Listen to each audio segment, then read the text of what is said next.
Assalamualaikum warahmatullahi wabarakatuh. Salam sejahtera untuk semua. Selamat bergabung secara online dalam mata kuliah Pengantar Ilmu Komunikasi. Saya Eni Mariani, melalui mata kuliah ini akan memberikan pemahaman awal dan mendasar tentang ilmu komunikasi. Mata kuliah ini mencakup pengetahuan tentang ilmu komunikasi, baik secara teoritis, konseptual maupun praktis. Secara teoritis kita akan membahas tentang keilmuan dan sejarah komunikasi, prinsip-prinsip komunikasi, model dan perspektif komunikasi. Secara konseptual terkait dengan beragam pengertian komunikasi dan konsep-konsep penting dalam komunikasi. Kemudian secara praktis akan dibahas beragam jenis komunikasi serta etika dalam komunikasi. Semua materi diharapkan menjadi bekal untuk mengembangkan kajian ilmu komunikasi di berbagai bidang atau isu secara lebih mendalam. Pada pertemuan kali ini saya akan membahas tentang prinsip-prinsip komunikasi yang terdiri dari 12 prinsip. Ke-12 prinsip itu mencakup 1. Komunikasi adalah proses simbolik. Kedua, we cannot not communication. Ketiga, komunikasi mempunyai dimensi isi dan dimensi hubungan. Keempat, komunikasi terdiri dari beragam tingkat kesengajaan. Kelima, komunikasi terjadi dalam suatu konteks. Keenam, komunikasi melibatkan prediksi peserta komunikasi. Ketujuh, komunikasi bersifat sistemik. Prinsip ke-8 menyatakan bahwa latar belakang sosial budaya menentukan efektivitas komunikasi. Dan prinsip ke-9 berbicara tentang komunikasi yang bersifat non-sekuensial. Ke-10, komunikasi dikatakan bersifat prosesual, dinamis, dan transaksional. Prinsip ke-11 menyatakan bahwa komunikasi bersifat irreversible. Dan terakhir, prinsip komunikasi yang ke-12 adalah bahwa komunikasi bukan panacea. Prinsip-prinsip komunikasi sendiri merupakan panduan atau aturan yang mendasari interaksi sebagai proses komunikasi. Mempelajari prinsip-prinsip komunikasi sangat penting agar kita dapat memahami dasar-dasar komunikasi atau hal-hal penting dalam sebuah proses komunikasi.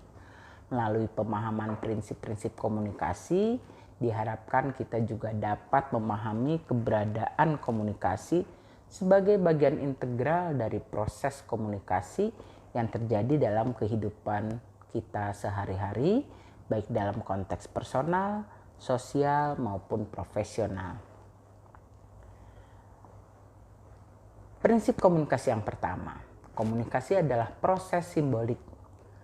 Artinya, hal ini memiliki makna bahwasanya komunikasi merupakan aktivitas penggunaan simbol-simbol yang mengandung makna sehingga dapat dikatakan komunikasi merupakan proses simbolik. Makna simbol sendiri tidak melekat pada simbol, akan tetapi pada pemakanan manusia tentang simbol yang mereka gunakan. Contoh, saya dapat berkomunikasi dengan menggunakan simbol-simbol verbal seperti kata-kata atau kalimat dalam bahasa tertentu. Misalnya, selamat tinggal. Akan tetapi kita juga bisa menggunakan simbol lambaian tangan saat meninggalkan teman-teman kita dengan makna yang relatif sama. Prinsip komunikasi yang kedua adalah prinsip we cannot not communicate. Artinya, berarti kita diasumsikan bahwa manusia tidak dapat tidak berkomunikasi atau manusia selalu berkomunikasi. Mengapa manusia dianggap selalu berkomunikasi? Hal ini dipahami karena seluruh sikap dan perilaku manusia dapat dimaknai oleh orang lain, maka disebut memiliki potensi komunikasi.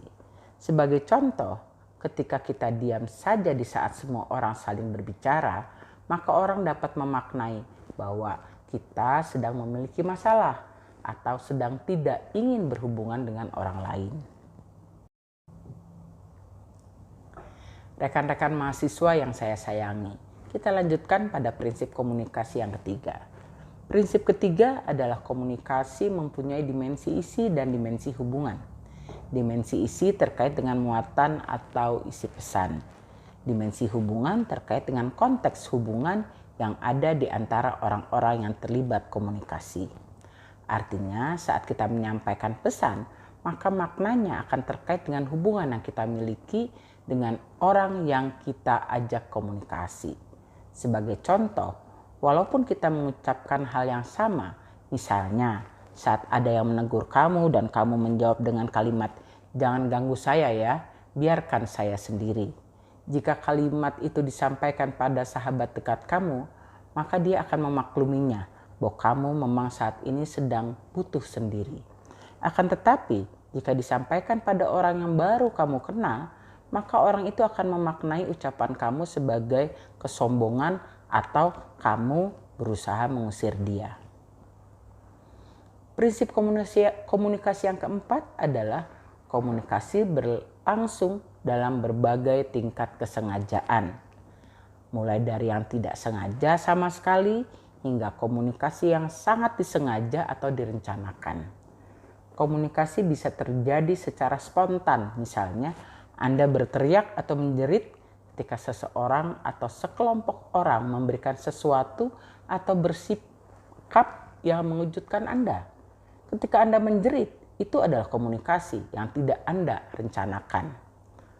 Akan tetapi ketika menyusun kalimat untuk membuat orang terbujuk dengan apa yang Anda katakan, maka itu adalah contoh komunikasi yang sangat disengaja atau dengan melibatkan perencanaan terkait dengan pilihan kata, cara mengucapkannya, dan lain-lain.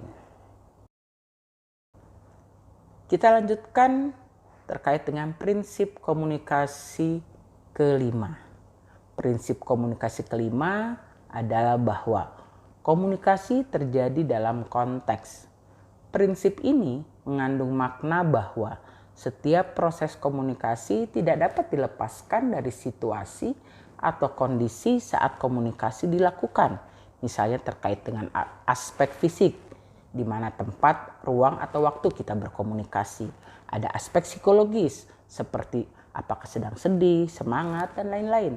Maupun aspek sosiologis, situasi terkait budaya, baik nilai, norma, dan lain-lain. Dari peserta komunikasi. Komunikasi yang biasa Anda lakukan di daerah perkotaan, misalnya seringkali tidak sesuai jika cara komunikasi yang sama itu Anda lakukan dengan masyarakat di daerah pedesaan. Misalnya bagaimana Anda memanggil orang atau bagaimana cara Anda berbicara dengan orang yang baru Anda kenal. Selanjutnya, prinsip komunikasi keenam. Komunikasi juga melibatkan prediksi peserta komunikasi. Prinsip ini dapat dipahami bahwa setiap orang yang berkomunikasi akan meramalkan efek dari perilaku komunikasi mereka, dan itu akan mempengaruhi proses komunikasi yang mereka lakukan. Misalnya, saat seseorang menyapa orang yang lebih tinggi status sosialnya atau orang yang jauh lebih tua, maka seseorang akan lebih berhati-hati dalam memilih kata-kata agar efek yang diperoleh bukan kemarahan dari mereka karena tersinggung atau merasa dilecehkan. Artinya, saat akan berkomunikasi, Anda memprediksi hal apa yang akan membuat orang lain marah atau tidak. Rekan-rekan mahasiswa yang masih menyimak materi tentang prinsip-prinsip komunikasi. Prinsip berikutnya adalah komunikasi bersifat sistemik. Artinya, seluruh unsur-unsur yang menghasilkan komunikasi sebagai sebuah sistem itu saling terkait. Misalnya unsur komunikator, pesan, media yang digunakan, dan halayak yang dituju. Semua unsur-unsur saling terkait. Jika terjadi perubahan salah satu unsur, maka unsur lain harus berubah agar komunikasi yang dilakukan mendapatkan hasil yang tetap efektif. Sebagai contoh, sebuah proses komunikasi yang berhasil dengan halayak tertentu, jika kemudian dilakukan kembali tapi dengan mengubah halayak yang dituju, maka kita harus melakukan perubahan pada unsur-unsur lainnya. Kita harus mengubah kemasan pesan, atau media, atau komunikatornya, sesuai dengan halayak sasaran yang baru agar komunikasi tetap berhasil atau efektif.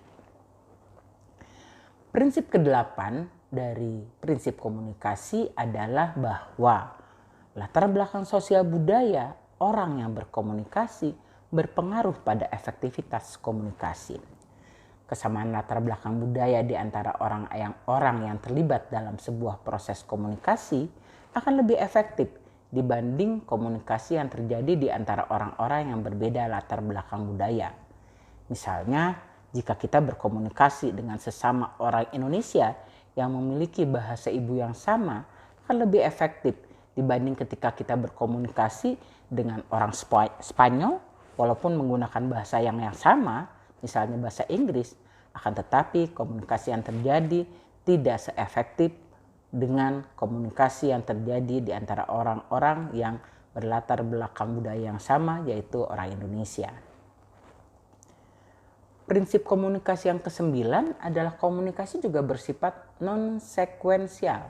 Prinsip ini mengandung makna bahwa komunikasi bukan sebuah proses yang kaku dan selalu terjadi berurutan atau linier.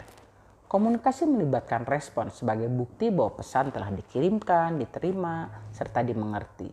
Sehingga proses komunikasi bersifat non-sekuensial atau dalam artian tidak berlangsung satu arah saja atau linier. Komunikasi juga dapat terjadi dalam beragam pola, tergantung pada interaksi yang terjadi di antara orang-orang yang terlibat dalam komunikasi. Jadi komunikasi bersifat non-sekuensial artinya dapat terjadi dalam berbagai pola, baik linier, sirkuler maupun helikal, atau tidak bersifat kaku.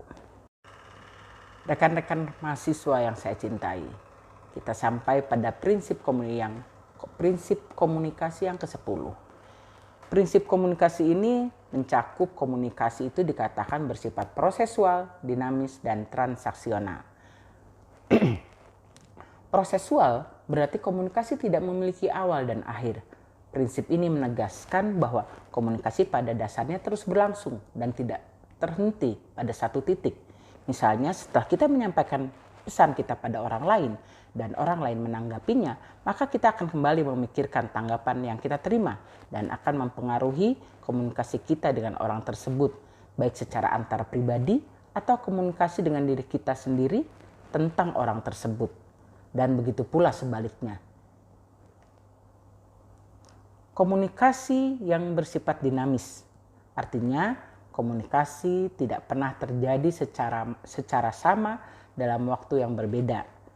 Misalnya ketika kita berkomunikasi dengan teman kita, hari ini akan berbeda walaupun kita melakukan komunikasi yang sama pada dia di minggu selanjutnya atau di hari yang berbeda.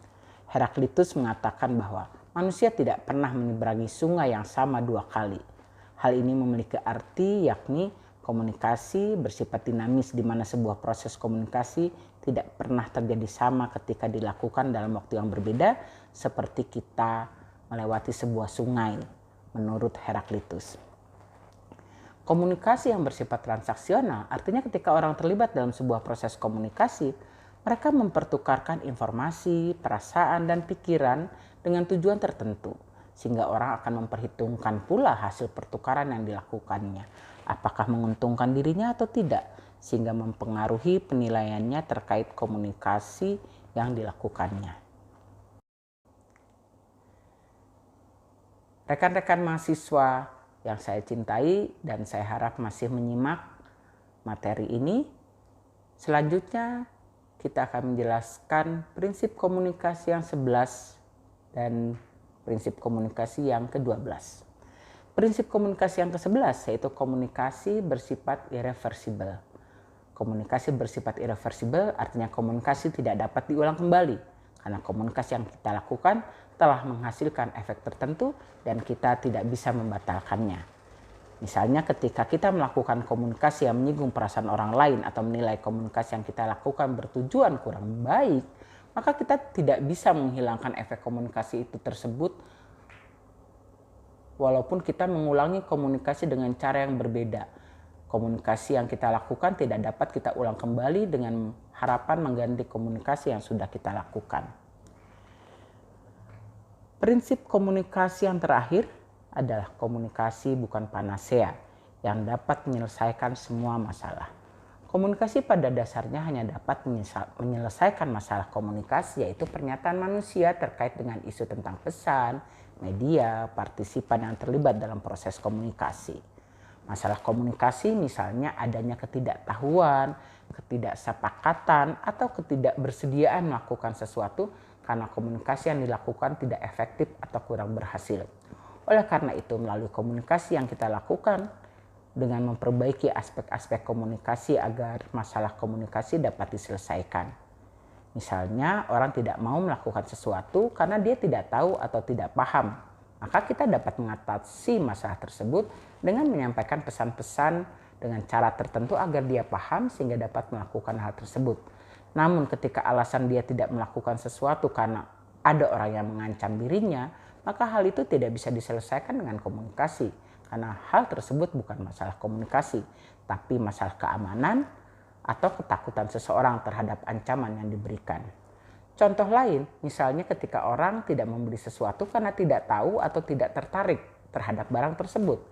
Maka melalui proses komunikasi, misalnya periklanan atau komunikasi pemasaran, dengan cara mereka dapat membuat orang tersebut mengetahui dan tertarik pada barang tersebut. Akan tetapi, kalau dia tidak memiliki uang untuk membeli barang tersebut, maka komunikasi baik melalui periklanan maupun komunikasi pemasaran tidak akan bisa mengatasi masalah tersebut karena masalah itu adalah masalah ekonomi. Rekan-rekan mahasiswa yang saya sayangi, terima kasih telah menyimak seluruh materi yang saya berikan. Demikianlah penjelasan saya tentang materi prinsip-prinsip komunikasi sebagai bagian penting dalam mata kuliah pengantar ilmu komunikasi. Semoga materi yang sudah dipaparkan dapat dipahami dan diaplikasikan untuk mengembangkan pengetahuan kita tentang komunikasi. Akhir kata, wassalamualaikum warahmatullahi wabarakatuh. Salam sejahtera untuk semua. Sekian dari saya. Mohon maaf jika ada kesalahan kata dan sikap dalam penyampaian materi ini. Terima kasih atas perhatiannya dan semoga kita dapat bertemu dan membahas materi yang lain. Saya Eni Mariani dari Program Studi Manajemen Komunikasi Fikum Unpad undur diri dan sampai jumpa di lain kesempatan. Terima kasih.